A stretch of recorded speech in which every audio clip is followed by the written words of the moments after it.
అందరికీ నమస్కారం. నేను మీ జ్యోతిష శిరోమణి జ్యోతిష రత్న డాక్టర్ జీవీవి మురళీకృష్ణ, బ్రాహ్మణ వీధి, ముత్తుకూరు, నెల్లూరు జిల్లా, ఆంధ్రప్రదేశ్. సంపూర్ణ చంద్రగ్రహణం రాబోతుంది మార్చి 14 శుక్రవారం. మరి ఆ గ్రహణ నియమాలు ఏంటి? ఆ రోజే హోలీ పండుగ కదా, జరుపుకోవచ్చా? కొన్ని దేవాలయాల్లో కళ్యాణాలు ఉన్నాయి, ఆ శివుని కళ్యాణాలు కానీ, అదేవిధంగా కొందరి ఇళ్లలో సత్యనారాయణ వ్రతాలు చేసుకుంటున్నారు, కొందరి ఇళ్లలో మహాలక్ష్మి జయంతిగా అమ్మవారి పూజలు చేసుకుంటున్నారు. మరి ఇవన్నీ చేసుకోవచ్చా? గ్రహణ సమయాలు ఏంటి అని అడుగుతున్నారు. దాని మీద వివరణ ఇద్దామని ఈ వీడియో చేస్తున్నాను. అందరూ గుర్తుపెట్టుకోండి, మార్చి 14 శుక్రవారం నాడు సంపూర్ణ చంద్రగ్రహణం ఉంది. ఆ చంద్రగ్రహణం కేతుగ్రస్త చంద్రగ్రహణం అయితే అది మన భారతదేశంలో కనపడదు. కనుక మనం ఎవరము కూడా గ్రహణ నియమాలు పాటించాల్సిన అవసరం లేదు. ఏ గుళ్ళు ముయ్యాల్సిన అవసరం లేదు.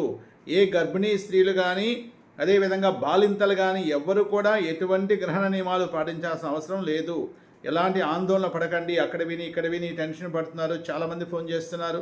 దయచేసి మరలా చెప్తున్నాను, మార్చి 14 శుక్రవారం జరగబోయేటువంటి సంపూర్ణ చంద్రగ్రహణం, కేతుగ్రస్త చంద్రగ్రహణం భారతదేశంలో కనపడదు, మనం చూడలేము.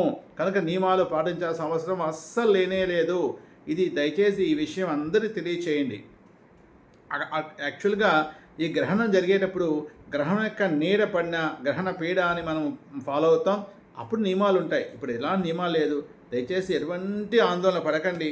మీకు ఎవరన్నా టైం కావాలని కొందరు అడుగుతున్నారు. ఆ రోజు ఉదయం అంటే శుక్రవారం ఉదయం 9:27 నుంచి మధ్యాహ్నం 3:29 వరకు గ్రహణం జరుగుతుంది. అయితే పగులు జరిగే గ్రహణం మనకు అసలు పాటనే లేదు. మనకు అసలు కనీసం ఏమి కాంతి కానీ మనం చూడడం కానీ జరగదు. కనుక మరలా చెప్తున్నాను, గ్రహణ నియమాలు పాటించాల్సిన అవసరం లేదు. భారతదేశంలో ఎక్కడా కూడా మనకు కనపడదు. ఇది అందరూ దృష్టిలో పెట్టుకొని అందరికి తెలియచేస్తారని నేను మనసారా ఆశిస్తూ, మీకేమైనా సందేహాలు ఉంటే నా ఫోన్ నెంబర్ 9949919830 నన్ను సంప్రదించగలరు. సంప్రదిస్తే మీకు నేను చక్కగా వాటికి సంబంధించిన వివరణ కూడా నేను ఇవ్వగలుగుతాను. నమస్తే అండి.